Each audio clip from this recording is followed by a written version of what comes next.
Hey, everybody. Welcome to Love and Reload, the voice of the relocation industry. I am your host, Ben Cross, and I am so blessed and honored to be here with Marc Pavlopoulos, CEO and founder at Syndesus. Hey, Marc, how you doing today? Good. Thanks, Ben. It's good to have you here. Good to be here, too. Thanks for coming all the way here. Now, where do you originally hail from, Marc? Grew up in San Diego. San Diego. Nice. Look at that. Came all the way. Where'd you come from? New York. New York. All right. Westchester, like you. Westchester. Whereabouts in Westchester? Larchmont. Larchmont. My first Pop Warner football game. Hey, get in the comments, by the way. Check in there. Hit that like button if you want to hear my first Pop Warner football game. Sorry about Larchmont. Get in there. I want to know who you are, where you are. If you've got questions about immigration, we're going to talk about that. We're going to talk about Canada and why Marc even cares about Canada. We're going to talk about all that fun stuff, have some cool conversations.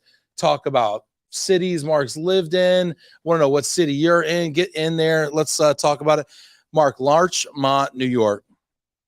My first Pop Warner football game. First of all, I know I look like I'm built for football. I'm not. Okay, I'm not. And I was in fourth grade, which I think is too young to put anybody in football. But That's whatever. pretty young. And they put me on the line because I was big boned, right? And they put me on the line, and I was playing offensive tackle, and I was playing defensive line as well. And I got in late in the game. It was garbage time, whatever.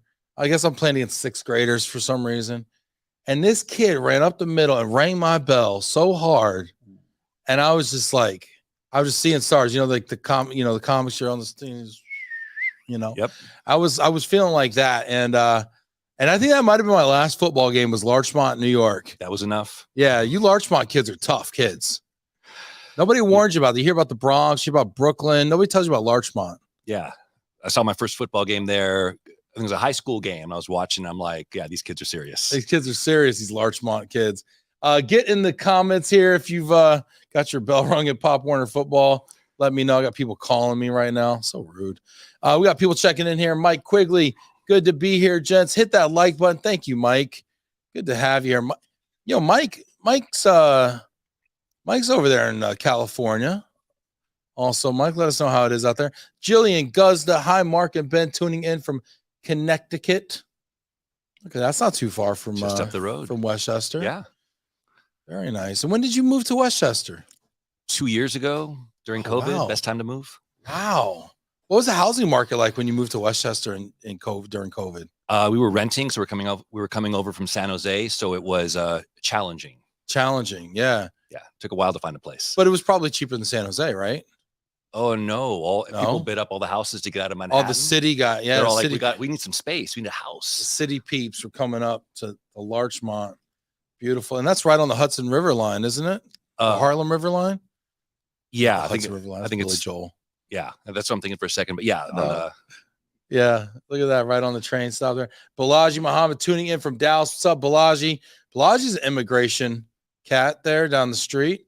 Balaji, when you gonna be in studio with us, man? You keep coming on here, getting in the comments, leaving your 2 cents. Ponte Vedra Beach, Florida now, Benny. That's right, Mike. Tequila Quigley moved down to Florida. Oh man. Yeah, we're gonna be talking about all sorts of stuff. Current immigration challenges. Well, that sounds exciting. It's a tough time for a lot of people. Tell me about it. Yeah, that's U.S. immigration. I mean, it is not ideal for immigrants to come to this country, especially if you're a tech immigrant trying to get an H-1B.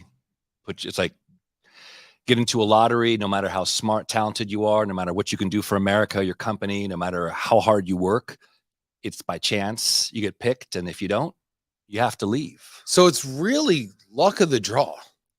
Yeah. Is there any kind of qualitative aspect to it? I mean, are there minimum requirements? Or you just have to be sponsored? I mean, help people understand here who are kind of from outside this industry, the luck component versus the skill component to that. Yeah, and I have to throw the disclaimer out there. Not a U.S. immigration lawyer or a Canadian immigration lawyer. The bar is very low on this show. I want you to know that, Marc. I don't want anybody to ever feel like they have to be smart if they come on this show, okay? That's what this show's for. It's not a webinar. But no, I'm just kidding. Go ahead, Marc. Yeah, the U.S. is very good. We're great about bringing the smartest people from around the world, saying, come to our great universities. Come to Stanford, MIT, University of Texas. Right. Come here, get education on F1. And then you graduate, they're like, it's great. in immigration, you get a job, and then immigration lawyers like 3 tries every year. We're gonna, they're gonna pick a few people for H-1B and just hope you do. Yeah. And you're sitting there like, but I studied hard. It's like, there's no studying for this test. Right. Nothing you can do. Yeah. And we educate them and then we send them back. So they've already gone through Yes. the kind of the acculturation, assimilation process. They're already over here. They're moving and grooving, doing their thing, getting into the social fabric. Right. And then they love it. They're indoctrinated in the US. Right. And then we don't have like a place for them, even though we have a massive labor shortage in both skilled and, I hate to say unskilled, but I mean, not right. Skilled labor. I mean, there's a labor shortage across the board. I mean, I know what we see on the headlines all the time is 18,000 laid off at Amazon and X thousand at Google. But the truth be told, we're still, according to the last jobs report I think we had in December, at least that I saw. I don't know if the new one's come out in January, but we still have 2 jobs open for every person looking. Exactly. Right.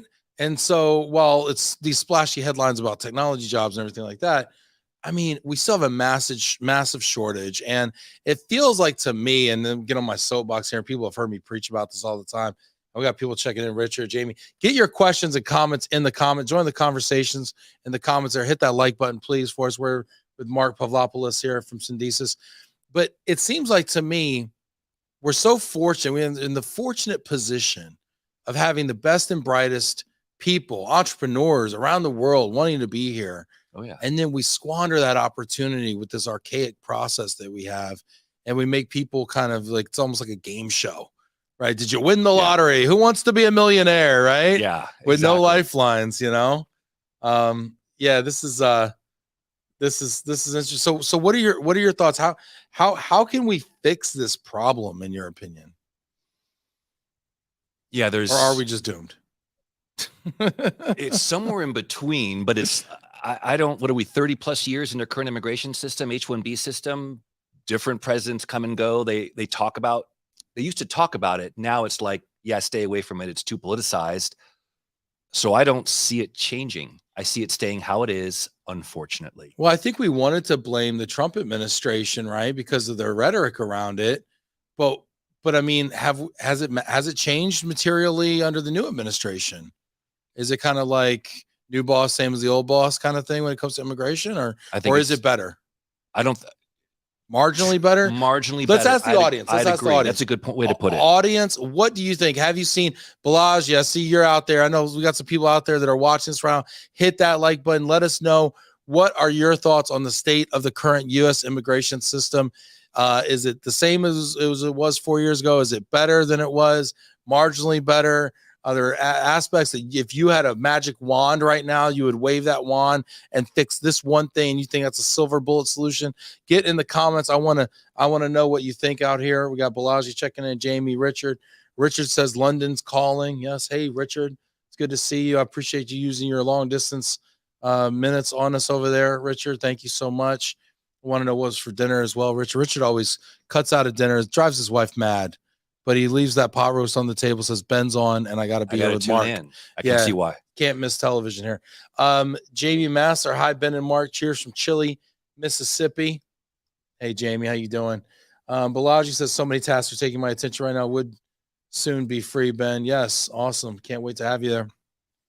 All right, so if you have a magic wand, I always love these hypotheticals, right? If you have a magic wand and you could fix something with the U.S. immigration system, how would you wave your wand and fix? What would you fix? You come to a top university, you come to American University as a foreign student, you graduate, STEM degree, any degree the U.S. needs, you're here, green card, you did the hard work to get here. Yeah. You did well in your university. The U.S. needs your skills. Yeah. Green card. Like you stay. Please don't leave. Yeah. Like you can contribute. You came immigrant story. Like you came here to work hard. Right. You came for the American dream. Hard part's over. Yeah. You made it here logistically. You made it. You stuck out 4 years of education. which a lot of Americans can't do those things, you know, right? You showed up, you stuck it out, you graduated, you got a good degree from a good school, right? Most American parents would be proud at that point. Yeah. Yeah, please stay, right? All right, I'll play devil's advocate here. Let's say we did that. Would the supply now of foreign workers far outstrip demand, and would these dynamics change such that it would hurt Americans who are already here and their job prospects and their wages? Because that's the fear, isn't it? It is the fear. I would speak then only to, I've worked in tech, 7 startups in Silicon Valley, 20 plus years. So when I could only speak for STEM degrees in tech, the shortage has always been there. It's always will be there. So I couldn't speak for all the degrees people could get. I couldn't say, hey, yeah, everyone with psychology major, everyone in business degree. I don't know if you could take that logic across every possible path, but for STEM, tech, engineering, math, the answer is yes, we have a massive shortage. I'm going to challenge you. Nurses, healthcare, massive shortage. You're right. How about for all my movers out there? Hey, Quigley, you still there? How about for my movers? How about drivers? How about CDLA drivers? Like, that's not even one of these STEM jobs, right? We don't talk about that. But I mean, we could easily take tens of thousands of drivers. You're right. Right away. Yeah. I mean, carpenters, electricians, you know, I mean, it's almost like get a 4-year degree in a technical trade. How about get a 2-year certification in welding, or, you know, any of the vocations that are needed? Absolutely. Right. Many opportunities for people that we need. Wow. Really? We do the opposite. You know, we got some people checking out. I want to know your thoughts on this. What would fix the immigration situation in the United States? Are you one of those people that says, you know, don't let any of these people over here, whatever, you know, let me know. Let us know. I want to hear your thoughts on that. If you're like, hey, open borders, you know, we have open state borders. Why do we have country borders? I mean, we get really crazy the other way. I mean, I just immigrated to Texas 2 years ago from Michigan. Yeah, you've moved around a lot too. And before I immigrated to Michigan, I immigrated from North Carolina, where I immigrated there from Florida, and I immigrated to Florida from Texas. And before I immigrated there, I immigrated from New York to Texas. I mean, I don't know what people think about me using the word immigrate when I say I did that, but I mean, it's a lot of mobility. Then there's different taxes, there's different laws. Yeah. Same country.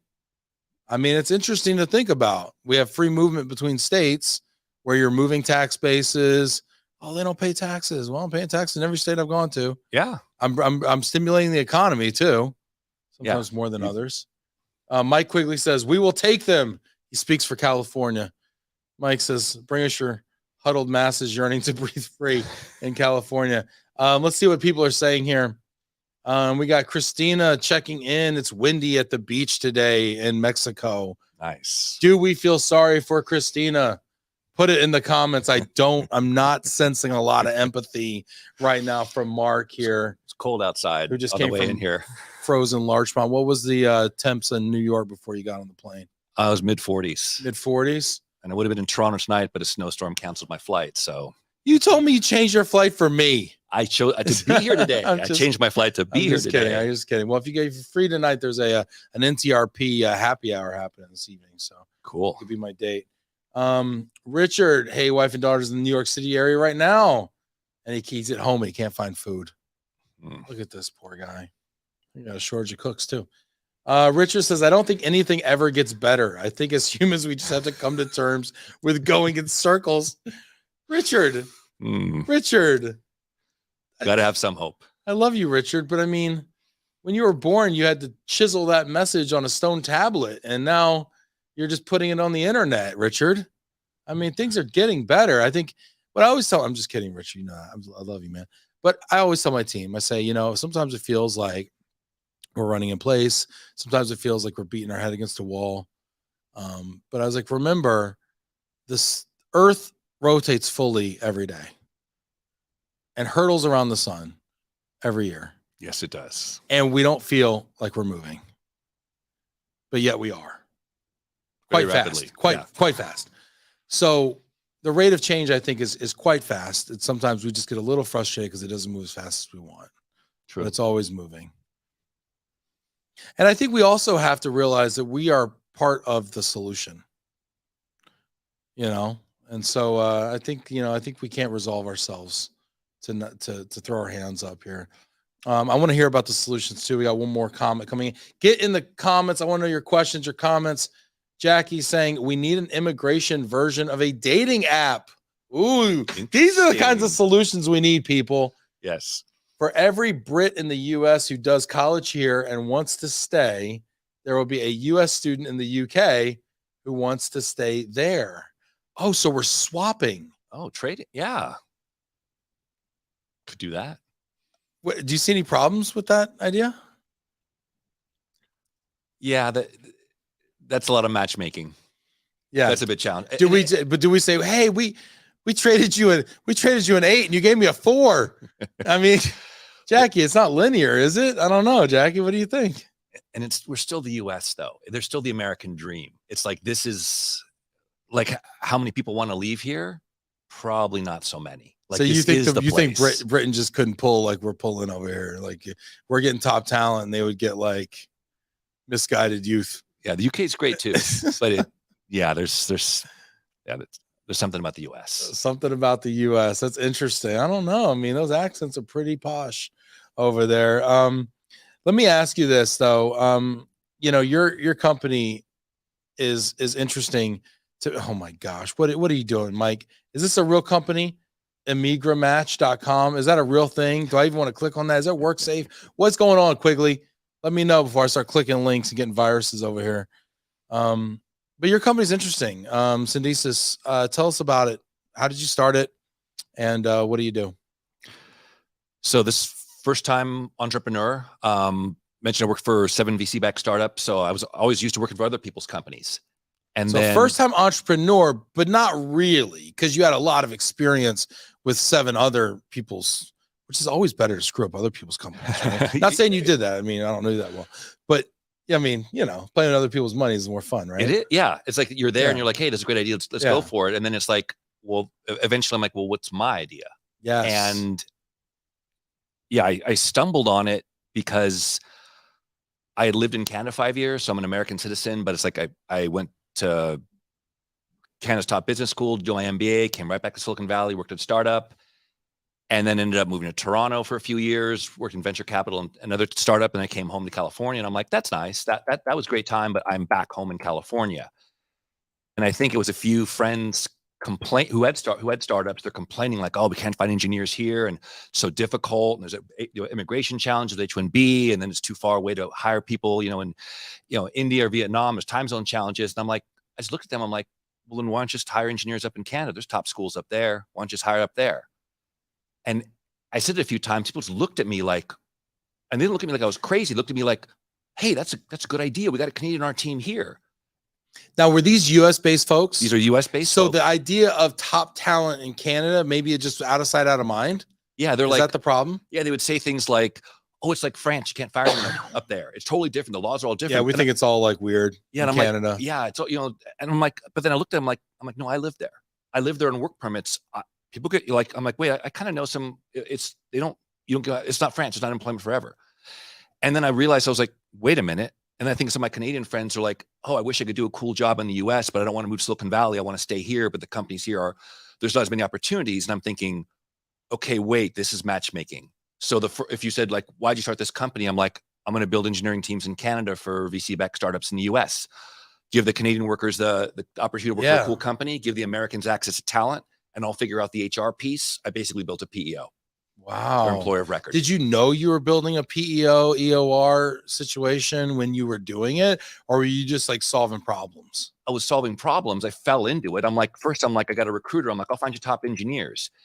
And then all my clients in the US were like, okay, that's cool. But we do stock options here, Mark, and we treat people a certain way and they have to always have 401k and all this stuff. And I went and talked to a few Canadian PEOs. They're like, oh, we don't do that stock option thing. We don't handle that in Canada, and we don't do all those things you want to do. And I'm like, then I'll just do it on my own. How is the solutioning and the product market fit, which is a big deal in startups, especially tech-based startups? how do you think that's different when you back into it like you did, when you start with that solution versus saying, I'm going to go build the best PEO linking people from the US to Canadian talent, but instead you kind of backed into it. I don't say accidentally, but following a problem. Yeah. Do you think the quality of solution is different? That's a really great question, because I think it is, because you then start building everything on your own. It's like you don't know what you don't know. Yeah. Like if you said you would have had a conversation with me a year in, you're like, I thought you were building engineering, like a way to recruit engineers. I'm like, yeah, I do that, but I have to employ them too. And then 3 years later, you're like, why are you dabbling in immigration? And I'd be like, well, that just kind of came up. I never saw that, but people asked for it. Like, can you solve this problem? And I'm like, I can solve it for you, but if you have it, do 5 other people have it? 50 other people have it? 10,000 people have it. Wow. You don't know that. You just kind of. Yeah. When did you know that 10,000 other people had it? Because people are always asking when you start a startup, especially in the tech space, people always want to know, what is the size of the prize? What's the definable market, or what addressable market? Total addressable market. Total addressable market, right? Your TAM. Look at that. Your TAM. Get in the comments, by the way. Hit that like button. I want to know what your TAM is, or just whatever. Get in there. Ask Mark questions. When did you discover, like, oh crap, I'm onto something big here? I think it came in phases. So the truth be told, first 4 years were hard. There's no way, like those graphs that show like growth going up like this, like and the hockey stick. Yeah. And it's like, nah, it wasn't like that. It was experimenting. Well, and people forget though too, the hockey stick is the hockey stick, and then there's I don't even know the parts of the hockey stick, but then the curve part is after a long runway, right? That when you look at a hockey stick, percentage wise, the blade, the blade yes, is so much smaller than the stick, and people are focused on the blade that makes a hockey stick, but they're missing the stick. People, there's a 3 times bigger stick than there is blade. Yeah. You nailed it. And that's the challenge of like the first 4 years. I know this is a big market. I knew there was an engineering shortage in the US. Never stopped believing that. How to solve that?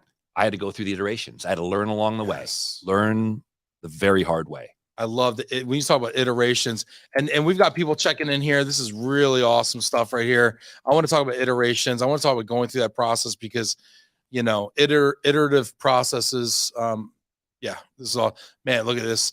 Balaji saying more hands are needed at the U.S. consulates overseas. It is so frustrating. Balaji, is that your magic wand moment there? More people at the consulates. Interesting. So not changing the process, but almost do we have a staffing issue? Do we have a shortage at the consulates that we have to address? How funny would that be if you got visas just for people who work at consulates? Gabby, love when you have immigration as a focus. Ben Cross, did you talk about the possible fee hikes at USCIS? Big changes ahead. Yeah, Gabby, let's talk about fee hikes here in a second. We're going to get through Mark's entrepreneurial journey, and I want to hear Gabby is our like resident subject matter expert when it comes to immigration. She's like our viewer, that if we had to phone a friend about an immigration topic, she'd be the one. Richard saying, hey Mark, I was liking you until you said that. Who can't love this rain and strikes? And let's see here. Jackie's like, see, matchmaking. It is. She's like, matchmaking. This is great. Danny Herskowitz on my team says you got a really interesting story. Balaji agrees. Yes, there's staffing shortages at the consulate. That's awesome. Gabby's saying PEOs are so interesting from an employee experience perspective. Sometimes employees are so nervous to jump into this arrangement, making it tough to leverage. All right, let's take this thread and pull it here. Thanks, Gabby. And keep these comments coming. I want to prioritize your comments and questions for Mark. Is this a challenge? The employee experience, is that a challenge for PEOs? Is it different? It is, because when you first said that, I thought of all the phone calls when I used to run sales, and the company in the US is like, Mark, can you talk to the worker in Canada? They're not sure why you're in the mix.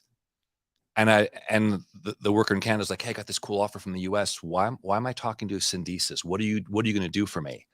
And I'd say, okay, look, here's how it works. You want to have Canadian healthcare, right? They're like, yeah. I'm like, you probably want a 401k? They're like, absolutely. In Canada, it's called an RSP. And I said, do you want to have a paycheck where your taxes are taken out? You don't have to get a tax consultant because you're getting foreign income. They're like, all that. I'm like, we're a proxy employer. Your company in the US very much wants you. They're going to use us to give you a proper Canadian HR experience. We've got HR experts. If they don't know anything about Canadian HR, they'll call people on my team. They'll work it out for you. It's to smooth the way for you. You will talk to them. They're going to direct your work. They're going to FedEx you the laptop. Your work experiences with them. We're handling your payroll. You got HR questions. You can come to us. We'll help them out. They won't understand Canadian HR. They don't know Canadian holidays. We're going to help. We're the middleman. And tell me about it, dude. I got stranded on Canadian Thanksgiving Day, which I did not see coming. Monday. Yeah. Did not see that coming. So Gabby's point, okay, I'm going to play devil's advocate again here. I'm going to push back a little bit. I love what you're saying about, you know, do you want this? Do you want that? Do you want basically a continuity of your experience as a Canadian worker? And they're like, of course, yes, I do. But I'm also going to push back, and I don't know if this is where Gabby was going, so correct me if I'm wrong, Gabby, but are there also gaps in the experience from like a culture standpoint? Do you feel like you're not working for the company in the US? Do you feel like kind of I hate to use this term, I'm a stepchild myself, but do you feel like a stepchild in the situation? For that answer, that depends on the US company, because the ones who have some scale, their HR person will reach out and say, Mark, or they'll reach out to our HR team and say, look, here's our culture. We got the Friday happy hours. Everyone's on Zoom now, or however they do things. Yeah. We do all and I'm like, absolutely. I'm like, we're employing these people legally so they can be on your team. So they're basically like any other remote worker. They should feel like any other remote worker. Yeah. Boston, Toronto, there should be no difference.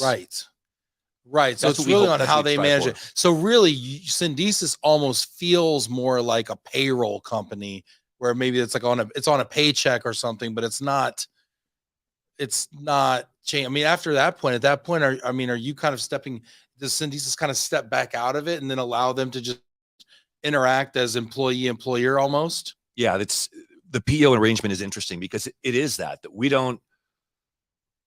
As we always tell the worker, like, look, your manager's in the US. Their offer letter calls out and says, your manager's in the US. You take your direction from them. They will supply you with the equipment. They're going to build your career. We're here for you to handle your payroll. Any HR questions come up, but you're with the US company. And what happens sometimes is after a couple of years, we'll see some worker like, hey, I went and joined the US company. It's like pre-COVID. Oh, I moved down there. We're like, that's cool. You can do whatever you want to do. We're just here to make sure the employment is smooth for you from an HR and payroll perspective. But your career, the tech career you're building, your boss is in the US. You'll work with them. Yeah. They'll manage you on that. So interesting. I want to know your questions out there. I've got a lot of people watching on LinkedIn. Super cool. Hit that like button. If you have a question out there, please ask it. There are no dumb questions, only dumb people. I'm sorry, I got that wrong. There's they're all good. They're all good questions, guys. Put it out there. I want to know what you're thinking about this arrangement. Would you ever work in an arrangement like this? Would you ever work with a PEO or employer of record kind of in the middle, bridging the gap?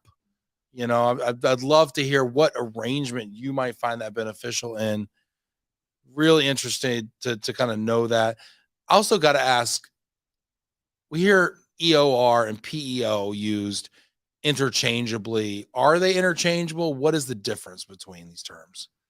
Yeah, only over the last year have we noticed that people started defining the terms very clearly. So before it up until I'd say the last year, it's mostly interchangeable. Then now people are splitting hairs saying, hey, like they'll look at us and say, oh, you're EOR. You are Canadian incorporated. You are based there. You're providing HR, payroll. You are handling the person's employment from a legal perspective. All these different pieces. You are an EOR versus PEO is a little bit less. You are an employer of record in Canada. You are a Canadian entity employing people in Canada on behalf of entities based outside of Canada. Yes. What is a PEO? Yeah, professional employer organization. I went to our employment lawyer in Canada. I was talking these terms with her, and she's like, to us from a legal perspective, it's marketing terms. You can pick either one. Wow. Legally. She's like, when it comes to, she's like, you're probably the marketing term, you're probably more employer of record because you are handling all the HR, you're handling every piece of it for a US company or a global company. So she's like, you want to call yourself a EOR based on those definitions? You can, but it's a bit, they change it every year, what that definition is. Okay. So it's up to you. It's marketing, and you paid a lot of money for that definition, and we just gave it to you for free. So right there, that's value, y'all. Okay. And look, Balaji saying EOR are lifesavers. I will partner with Mark someday. Balaji, how? Are you talking about personally, or are you talking about professionally? Like, give me a scenario. Is it because you want to hopefully one day be involved by, be employed by a, Toronto-based company? Is it because you want to source employees north of the border? I'm really curious to understand, like, what is the scenario where you might be interested in something like that? Does it ever work the other way where, a Canadian company wants to source an American employee? I mean, do you ever get involved in things like that? Yeah, the question comes up of people say like, okay, that angle comes up sometimes where it's like, do you work in the US? And we're like, no, we're exclusively in Canada. There's a lot of global PEOs. What our belief is, I lived in Canada 5 years. For me as an American, I have an understanding of now at this point of the laws. I don't want to expand beyond Canada because it's like, it's unique because for us, it's not just the PEO/EOR. We also have a parallel business that utilizes Canadian immigration. And I have not found another country that has as good work visas and immigration policies as Canada. So we just stick to what we know and what we're good at. Okay. We're so specialized. You have a niche. You have a niche, and you stick to that niche. They say the riches are in the niches, or in French Canada, the riches are in the niches. Yes. Right? You like that? I do. I saved that one for you for like weeks. All right. I just hope it was appreciated. That's all.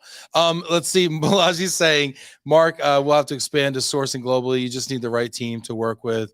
Balaji's already said, forget your niche. We going worldwide. Balaji's already got you. It sounds like you got a global partner right here to kick you off there. Great. This is great. Gabby's saying, I agree with you, Balaji Muhammad. Incredible orgs. Yeah, I mean, I'm a niche business too, right? We have a consultancy, we have a recruitment company, and we have a video production company. You're like, what do these things have to do with each other? I don't know. When I know, I'll let you know. Okay. But we specialize in the global mobility industry. Yeah. And people say to me, oh, you're really niche. I'm like, well, we are. I mean, then there's also companies like Deloitte and EY in our space. But yeah, I mean, we're niche, I guess. I mean, tens of thousands of people globally work in global mobility, especially if you define it as immigration, business immigration, international tax, expatriate tax, and moving and logistics. And I mean, you're talking probably about 100,000 people potentially if you start counting movers and corporate housing and real estate and mortgage, et cetera. Yeah. So, I mean, I think it's kind of cool to be niche. I want to, oh gosh, look at this. We got more comments coming in. I want to get to the iteration thing you're talking about. Balaji saying talents are everywhere. Yeah. Big fan of using the word talent plurally, like it's a noun. Those talents running around. Let's see. Carolyn saying EORs are a great option to consider when you have employees that lose work authorization and need to return to their home country for a short period of time where your company has no legal entity. Wow. That's a great point. Yeah. The point she made there, that's one of the, you mentioned iterations. 4 years ago, one of our clients in New York, they had a 35-person team in Toronto. They randomly called and said, we have a worker that can't stay in the US. Can we move them from our US PEO to your PEO? I was like, I don't know. I called a Canadian immigration lawyer. I'm like, can I move someone to Canada? Like, I moved to Canada to get work permits, and it was all complicated. And they're like, oh no, that program's gone. There's a new one in place. Super easy. We'll have them up here in 6 weeks. So to her point, it was, then I ended up moving someone from New York to Toronto, 6 weeks. And so I'm like, oh, you can do this. No one ever, I never sought to create that business. I never was trying to get into the immigration business. I was just like, I'm just helping out a customer. And then first solving problems, and they were happy. And then, right. and then I was like, oh, that works. And then the next phone call came in. And then after I moved to like a half dozen people, I'm like, oh, wait a minute. How many people don't get their third try in the lottery? How many thousands? Is it tens of thousands? No U.S. immigration lawyer could tell me. What's the total addressable market? Yeah. Yeah. There you go. Like, what's that size? And I was like, wait, then I started moving more and then more. And then that's that. So there's an iteration of, I just solved a problem, but all of a sudden you realize a lot of people have that problem. Both people. It's the worker who does not want to go back to home country because they wanted the American dream. They came here, went to school, worked hard, and then it's taken away from them. And then their company's going to lose them, and they're going to lose their chance to be in North America. Wow. I love the fact you're starting from the problem, solving the problem. So for me, the best kind of iteration process like this is you solve the problem, you look back and say, did it make money? Can it make money? You say, what's the total addressable market and how do I scale this? Yes. And then how do I do it with quality? Yes. And once you can check those 4 boxes, you have a business. You're right. It's those steps. Yeah. You work your way through those steps. You make mistakes and you learn, and then you learn some more. It never stops. Wow. This is super interesting stuff. If you got questions, comments, throw them in there. Hit that like button. This is a lot of fun. This is great. We got people checking in all over the world. It looks like here. Super cool. Balaji saying EOR companies makes an ant look like an elephant legitimately. I don't follow, but I'd like to know what that means. Talk a little bit about your, we want to, let's get Gabby's question answered here. She's loving the immigration talk. We get some real like people that geek out on it, and I don't give it to them often. It's like a holiday when we got like good immigration talk going on here. So the folks, they come out, and so if you're a big fan of the immigration talk, hit that like button and let us know. Get in the conversation here. She says, did you talk about the possible fee hikes at USCIS? Does this have an impact on your business, the fee hikes at USCIS? Not really. I have seen it, and I see it's like our immigration system's challenging enough, and then you layer some money on people on top. Like, why don't you pay some more Right. for an already unfair system? So, yeah, doesn't sound very fair to people who are trying to stay here and contribute. But yeah, that's just thoughts there. Just didn't. Yeah, I mean, I wonder, and I don't know much about it. And Gabby, feel free to hop in there and give us some more context too, because we are seeing inflation and everything. We're seeing wages go up. I mean, so I'm not sure if it's to offset the increased cost of administration of the process, if it's to create a little bit more of a hurdle. I'd love to kind of know what people are seeing out there and what your thoughts are around it. Gabby's one of these people who's really smart. She asks questions. She knows the answer already, but she wants to see if I know it. Gabby, give me the answer. All right, I'll read it on here. Gabby should be on the show more often. Gabby, we got to get you on here as well here. You started this business, and I love hearing your entrepreneurial journey, and I love hearing about the iterative process you go through. But this has to have a lot of purpose for you too, this kind of work. It does. Yeah, to give you an example, it always comes back to the people, doesn't it? So when when one company reached out and said, hey, our worker can't stay, and then another. And we've probably moved over 24 people using this approach, like into our EOR in Canada, just for the US. But the best part of that is to go sit down with someone and have dinner and hear their story. So right after, I shouldn't say COVID was over, but right after we could start flying and traveling again, I was in Vancouver and I met one of the people we'd moved over during COVID. She had OPT expired. She had to leave. Actually, home country for her was Ukraine. This is before the war. So she would have had to go. She would have had to go back. And one of our EOR clients, just casual on a call, they had a few people in Canada. I'm like, oh yeah, we, I don't know if I mentioned we can move someone whose, OPT status is expired in the US, and the HR exec in Washington, DC was like, wait, say that again. I'm like, well, we can sponsor Canadian work visas. Takes, you know, it's during COVID. It might take 90 days now. It's a little longer, but for an engineer, you have this U.S. immigration problem and they can't stay. We can just move them across the border and they just take their laptop with them. They'll, you know, U.S. one day, Canada the next, and they can keep working for you and they'll join the EOR. Wow. And she's like, I've never heard such a thing. So she asked a million questions. Did she not believe it at first? Like, is she like, is this legit? Like, is this yeah, real? have you done this? I'm like, yeah, we work with Canadian immigration. And I walked her through, like, we've done this. We, like, here's how Canadian immigration works. And she's like, all we know in the US is how US immigration works. No one sat down and explained that just north of the border, the immigration system is the exact opposite. I'm like, oh yeah, they got this work visa, take your H-1B. And she, you know, she made, there's a reaction from her of that wasn't so positive. I'm like, in Canada's global talent stream, easy to qualify for. You're a tech worker, you worked for one year experience, Canadian, offer from a Canadian company, you can get into Canada. And she's like, that sounds amazing. I'm like, do you want to do this? And she's like, yes. What's the qualification process like? So, I mean, here, right, they gotta be sponsored and everything. Like, what's the qualification process like in Canada? STEM worker, or data scientist, or the manager. So think a technical science, worker. technology, engineering, mathematics worker. Worker, yes. How broad is that definition? Very.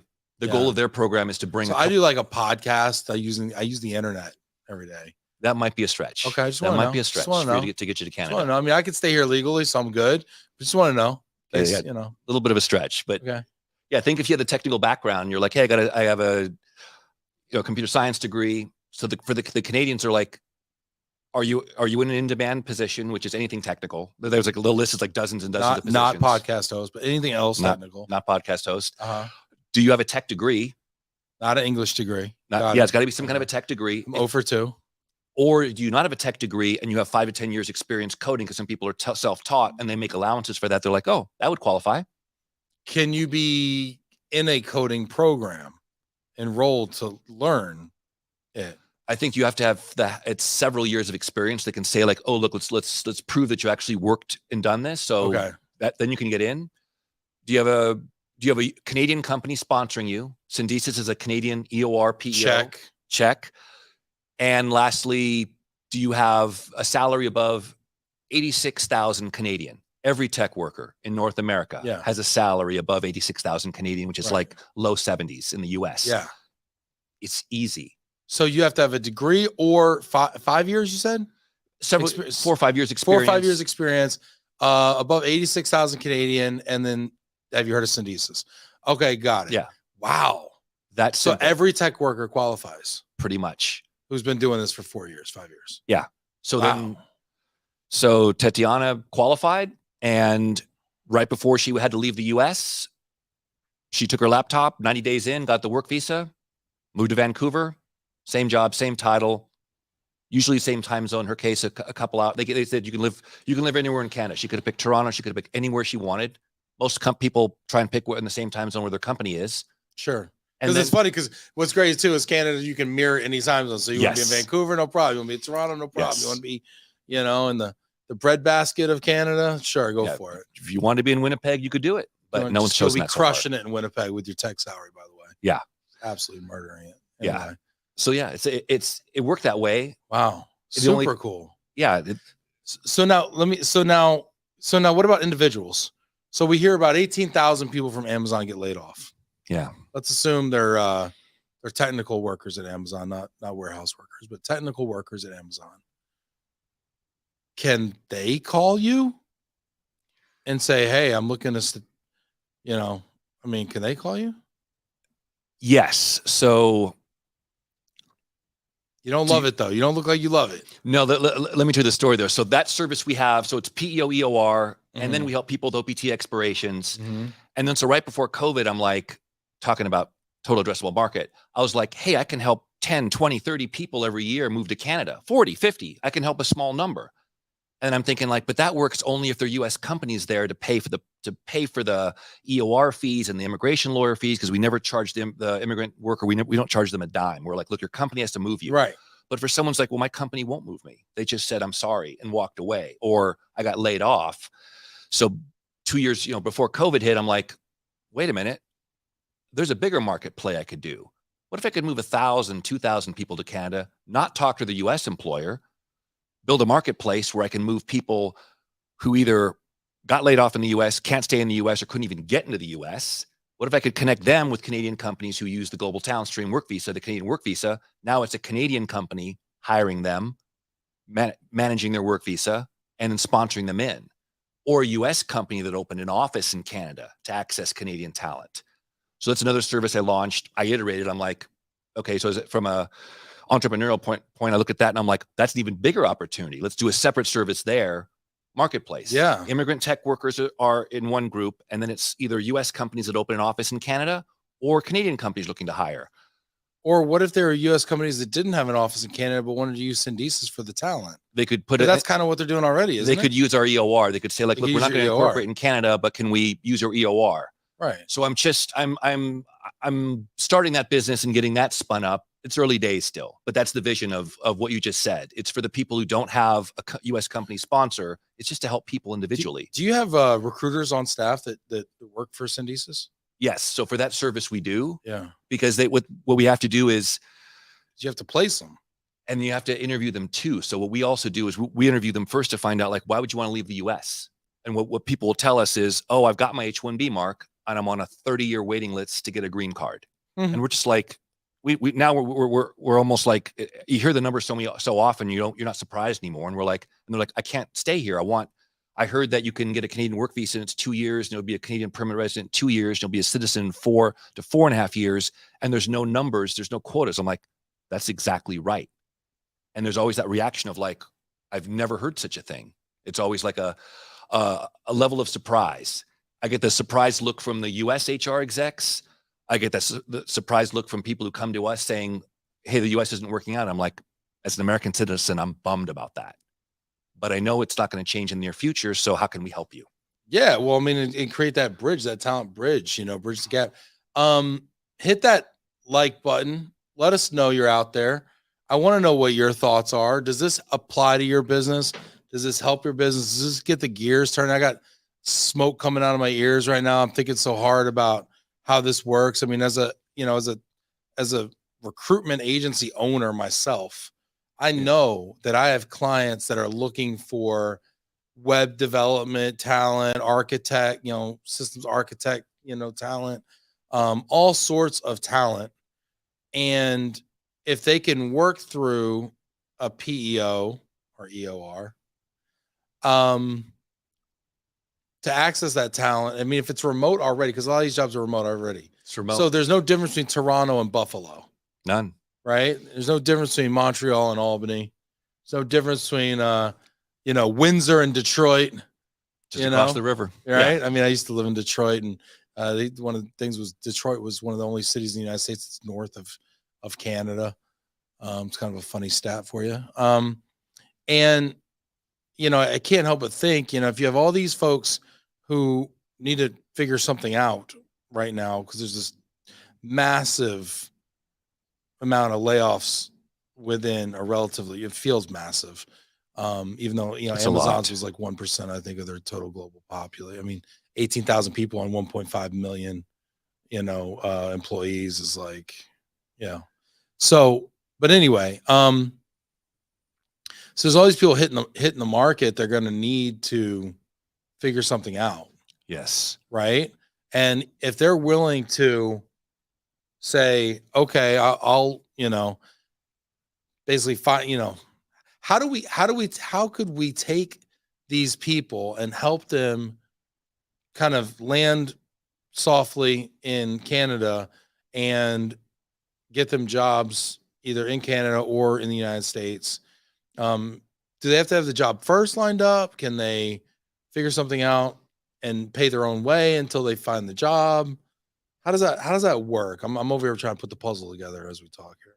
So on the Canadian side, think of the work visa requires you to have a job offer from a Canadian company. But Syndesus is that Canadian company, isn't it? Yes. So for the people whose OPT expired and they're like, I need to leave the US third try. I must leave the US within 6 to 12 months. For them, Syndesus just moves them across the border. Their company is the sponsor. If you're working for a company that says, I'm sorry, I'm not going to move you to Canada, or we just laid you off. If your US company won't help you and you're on your own.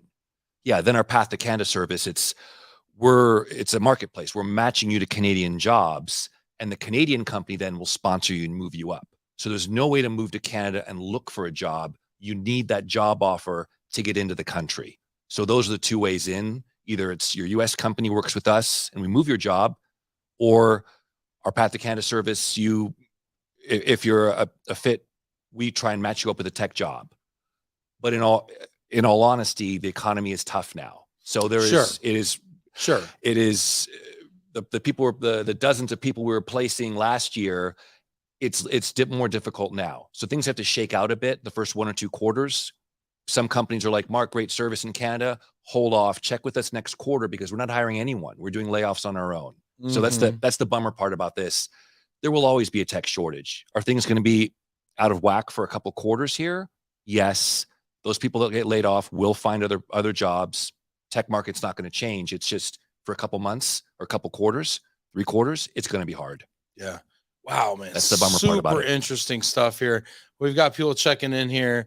Sean Luchin's great to see people creating cool pathways to solve organizations' talent issues. Yeah, man, we're just out here spitballing all over each other here. Sean, thanks so much for tuning in. Hope you're doing well. Where in the world are you, Sean? Are you in Vermont? Are you in a pub? Are you in a RV? What are you doing out there? Wow, this is fascinating here. And so you're doing all this really cool work with immigrants, and I think it's just such purpose-driven work. But it's got to be cool for you because, correct me if I'm wrong, your parents were immigrants. Is that right? Yeah, my father was. So how does that feel? I think growing up, it was always a bit different. My dad was born in Greece. Parents divorced. He grew up in Germany. So he actually couldn't even come to the U.S. as an immigrant. The story I always heard was when he was trying to leave Germany, he passed away during COVID. He was 95. So he was coming over.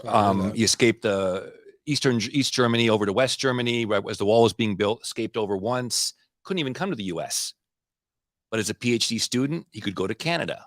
So I heard as a kid, like, went to, University of British Columbia, did some postdoc work on my PhD, then University of Toronto, another year, more postdoc work. Then he came to the US, I think it was University of New Orleans. Then he got over to LA.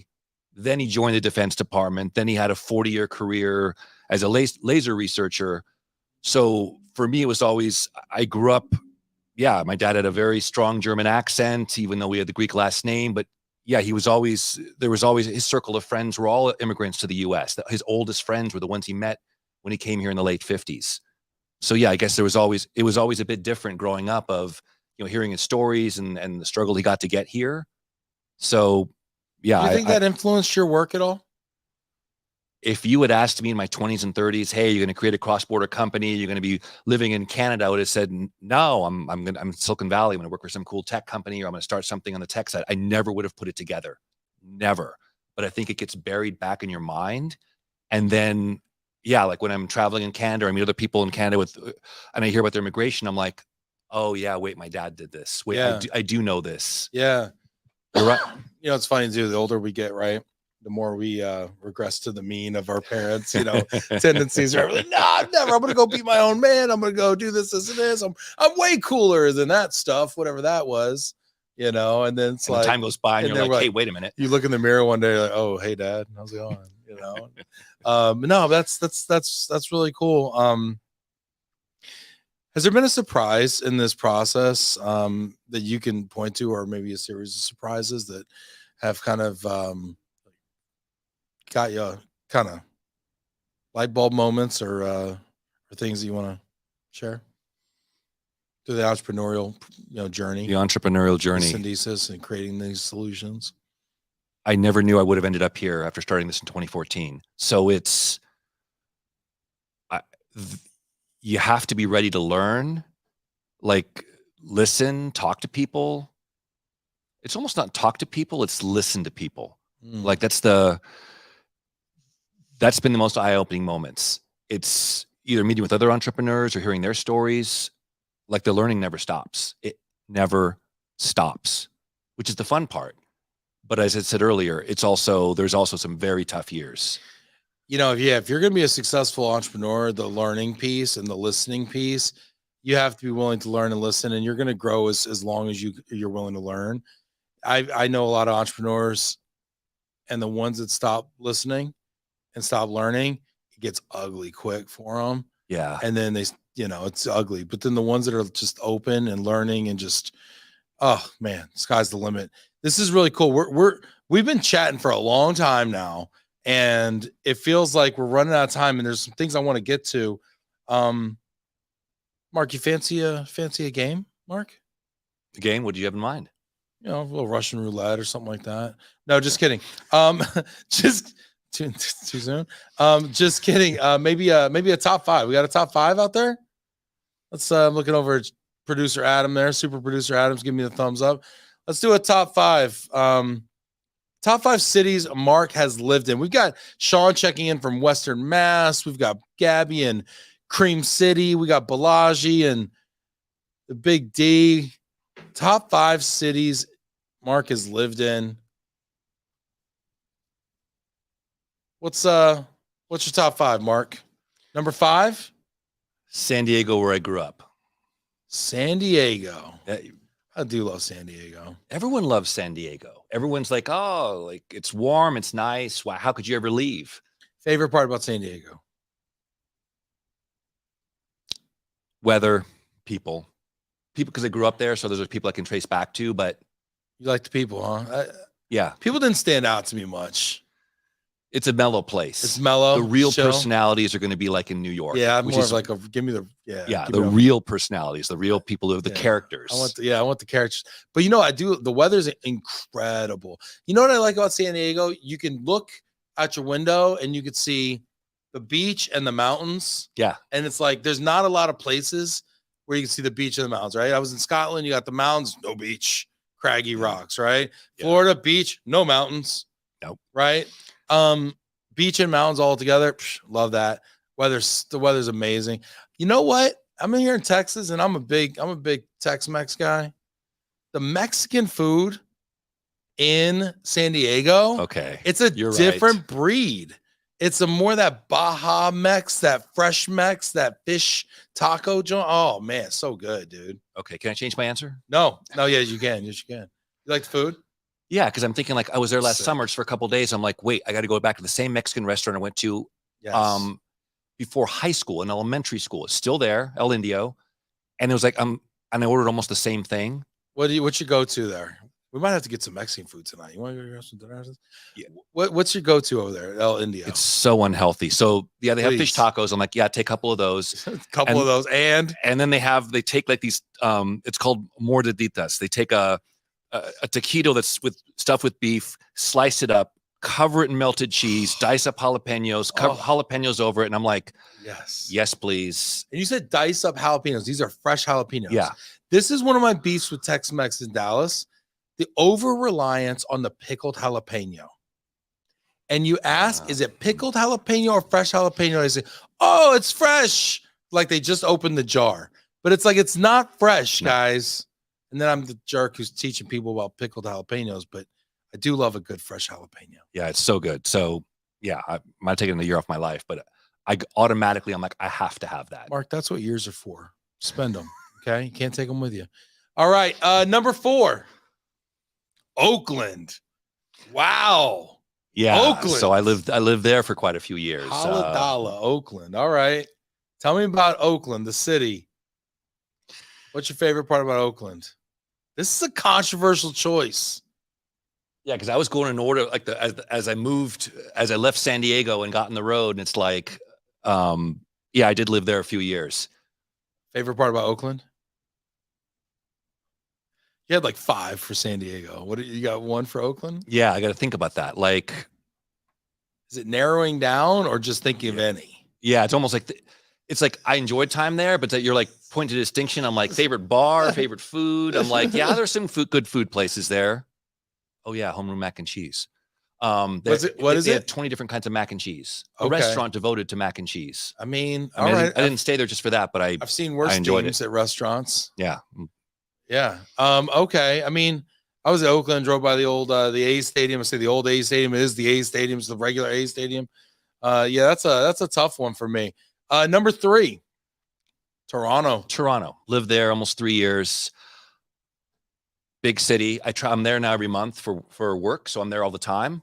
Love it. Like it's a great city. If you're watching this right now, I want to know, what do you think about Mark's top 5? He's got San Diego, Oakland, Toronto. We're gonna hear the next 2. I want to know, what do you think about that top 5? Is he missing? So is he crazy? Did he include something off the charts? What do you think? What's your favorite city you've ever lived in? I want to know what you think. Get in the comments here. Toronto, I passed through it on the way to Europe a couple months ago. It's cool. Didn't check out I didn't see the best parts, I think. We're going to Toronto. Adam, when are we going to Toronto? February 13th through the 17th. You're going to be there. I need restaurant recommendations. I'll plan on eating at least 4 dinners while I'm there. Oh yeah. Maybe 5, 6. I don't know. Need restaurant recommendations. And also we're hosting the IAM conference in October there, the International Association of Movers Conference. Okay. 1,700 movers descend on the city of Toronto. It'll never be the same. Yep. It's basically gonna be like a Drake video. Yeah, there's I'll let you know some recommendations. It's a multicultural city. It's favorite part of Toronto? For work, probably like King West. That's where all the tech companies are. Okay. Like where all the like meetings, new restaurants. It's new, but yeah, it's like that's where a lot of people I know work from. So it's just like it's a cool area. Okay, cool neighborhood. All right, number 2, San Francisco. Now, when you said Oakland, I'm like, man, you're like omitting San Francisco. I mean, like, no, just pushed a little higher. Just pushed a little higher. Okay. So I'm told I'm not allowed to say San Fran. Yeah, people there, they really hate that. Yeah, I didn't know until I moved there, and then friends who lived there for their whole life, they're like, "Don't say that." And I'm like, "Don't say that." What's up with that? They're like, "Just say San Francisco." But why can you say SF? Yeah, that works. Or the people in the Bay will be like the city, and everyone's like, "Yeah, the city." I'm like, "Oh, the city." SF. Yeah, that kind of works. City, the Bay Area. Or is the Bay too broad? Because now you're like, are you in Silicon Valley? You in San Jose, Oakland? Yeah. Yeah. See, Sean, you read my mind, Sean. And that's what you do. That's like Sean's superpower. It's getting inside my crazy mind palace. He says, I'm questioning the beverages you enjoyed prior to the show in order to have Oakland over San Diego. It's so personal because you ever live in a place where you just didn't fit in? Like Michigan. Yeah. And you're just like, this isn't where I belong. Like I was my whole time in San Diego. It's like, I have friends who love it. They're just like, dude, the beach, it's great. Gnarly. Let's go, man. And then I'd be wearing a suit and everything. Like people like, dude, you have an interview? I'm like, oh, I don't belong here. I hate when people suit shame. I hate when people suit shame you. And this happens in California all the time. Yeah, like what's going on? I'm like, you got court, bro? You okay? Yeah. I'm getting sued today. What happened? Yeah. And I was like, are you getting deposed before Congress for insider trading? What's going down? You're like, no, it looks good. And then you realize that there's a point you realize you're like, why don't you stop whining and leave? Like, I'll just go to where I should I'll be. just go to Oakland. Thanks, Sean, for pointing out the obvious there. Number 1, New York. Now there's a place you can wear a suit. Yeah. I just, and you've lived there. You've lived in Westchester. It's lived in White Plains. It's like you love it or hate it. You either like, and I've both, and I've had both feelings at the same time on the same day. Yeah, because it's personality driven. I think someone put it really well. They said some people are hanging out in the crowds and they're energized. They're like, there's people everywhere. There's all kinds of stuff going on. Other people get to their hotel room and they're drained. Yeah, all that energy just takes everything out of them. They're just like, this is too much. And I'm like, no, I'm energized. I love it. Like walking through the crowds, I'm like, this is great. Like stuff going on all the time. I can totally relate to that. I love the crowds. I love the hustle and bustle. Yeah. You know what I love? I love looking out of a Manhattan window at all the buildings out there and looking at all the windows and thinking there's a person behind each one of those windows who's working to build a better life, working on a project, making money, doing something, and it gives me a scale of the enormous opportunity that exists. And that just inspires me. That's a great way to look at it, because you're right. Like all those towers, yeah, everyone's working on something. It's all opportunity. Yeah. Right. That, and I also look at those buildings and I think about the people who laid those bricks. And I'm like, God bless you. Yeah. Because, you know, the people who laid those bricks, who built, who framed those towers, you know, and the iron and steel workers. I mean, just incredible to think what was done at the, you know, early part of the 1900s and late 1800s to build that city. Just incredible. It is. That's a great way to look at it. It's like, yeah, the immigrant success story there. You look at the people who built our greatest cities. All immigrants. Immigrants, we get the job done, right? Hamilton. Yes. So sick. I mean, New York is the ultimate immigrant success story. It is. It really is, you know. And if the rest of the country could do, now listen, New York's not perfect, right? I mean, it's overcrowded, it's you know, impossibly expensive, you know, all sorts of stuff, right? And you could probably like diffuse some of its really cool culture and really cool hustle and really cool, you know, arts and stuff like that to other parts of the country and kind of like balance it a little bit. Yeah. You know, but it's just, I love that about New York. But I'll be honest, there's a reason I didn't stay. You know? Too much, too crazy, too expensive. I was like, I want to have a family. I want to have a house. Yeah. You know, it just seemed like really hard to do.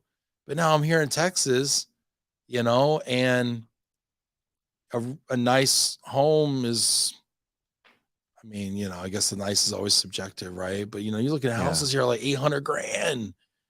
And I'm like, gosh, I thought Long Island was expensive. I thought Westchester was expensive. I thought North Jersey was expensive. And I'm like, you know, go get an acre in North Jersey and, you know, not too far. No, now that commute is killer in New York, though. If you don't live in Manhattan, that's a brutal commute. Yeah. Did you work in Manhattan? I have an office there, so I go in a couple days a week. So you're going in the office and you're living in Larchmont. Yeah. So what's your commute like? 5-minute drive to the train station. Yep. 35 to 42-minute train ride into Grand Central. Yep. And then either a 8-minute subway ride down to Flatiron where my office is, or you can speed walk it in 15 minutes. So when you get out of Flatiron, what's that walk like from Flatiron? I just pop out of a station and my walk. I can tell this guy's a fast walker already. You're brisk. You're just you're like weaving through like it's like excuse me, pardon me, sorry, excuse me. Yeah, and excuse. Yeah, it's just you walking in New York. What, 5 minutes? Yeah, it's close. Yeah, so you're about an hour. An hour. You're about an hour, and that's a lot of things breaking your way too. That's assuming you don't have to wait for when you get off of Grand Central. Now you got to walk from the terminal where the Metro North is down to the subway station. Yeah, level down. Yeah, get on the 6 train. You gotta wait for that train to come every 3 or 4 minutes. They're constant. 3 or 4, yeah. 3 stops. So you're a little over an hour. What is it from door to door? Door to door. A little over an hour. You're timing it. My mom in White Plains. So is Larchmont South is lower? I think it's White Plains is a little bit to the west. 12-minute drive. Were you on the Harlem line though? Are you on the Harlem Metro North line, the blue line? No, it's and I'm blanking on red line, green line. It seems like it's red, but I'm red. Might be the red line. Yeah. So we were 42 minutes, maybe 39 on the express train, and she would do an hour and a half in the morning, hour and a half in the evening. Yeah. You know, she'd leave. The markets would close at 4, so she'd be home by about 5:30. Okay. Maybe it was an hour. She was just getting a pop every day after work. I don't know. Maybe, you know, but I mean, it was an hour and a half each way. So she's doing 3 hours a day, 15 hours a week, 45. I'm losing it here. 15 times 60 hours a month. Like, it's 31 days a year. It starts to add up on a commute. It's a month a year on a commute. It's 12% of your life, you know? And so when you start thinking about, holy crap, when you do those numbers, I was like, oh, wait a minute. You're like, wow. Now that commute is nice sometimes and everything, but you know, listen, book on tape, do whatever, catch up. But you know, it's a long time. How often are you in the office these days? A couple days a week. Yeah. So you're in a hybrid. You're a hybrid. Yeah. Some hybrid schedule. That basement office. Yeah. But you know what? I'd get such a thrill going into the city to work. It is. It's like you step out of the subway and it's like people around. You're like, I'm in it. It feels like the big leagues to me. Like you're in the bigs. If you're in New York City going to work, you're in the bigs, you know, and it might be kicking your butt. You might be batting ninth, but you're playing for the Yankees. Yeah. Yeah. But you're in the game. In the game for sure. Mark, this is a lot of fun. I really enjoyed this. You want to maybe leave people with a final thought that they can kind of chew on as they tuned in today? Yeah, that I threw a lot of information out there, but I know at U.S. immigration, there are people who are in a tough situation. Either they can't stay or, you know, there's other challenges they have with U.S. immigration. There's some solutions. Happy to help with Canadian solutions if it works out for people. Because at the end of the day, it's like basically helping people. That's the end story of what it is. So happy to do so if I can. Yeah, what a great calling too, helping people. Thank you everybody who tuned in today. This is amazing. If you find yourself in the Dallas, Texas area for any reason at all, hit us up. We'd love to have you as a guest on Love and Reload if we got time for it on the schedules. Also, tune in tomorrow. Tomorrow's Thursday. Tomorrow's Thursday. We have Lynn Shotwell, President and CEO of Worldwide ERC, sitting right here in this chair that Mark is in right now. Marc Pavlopoulos, CEO and founder of Syndesus. Mark, thank you so much for being here today. And thanks for having me. I super appreciate it. This has been great. Thanks everybody for being here.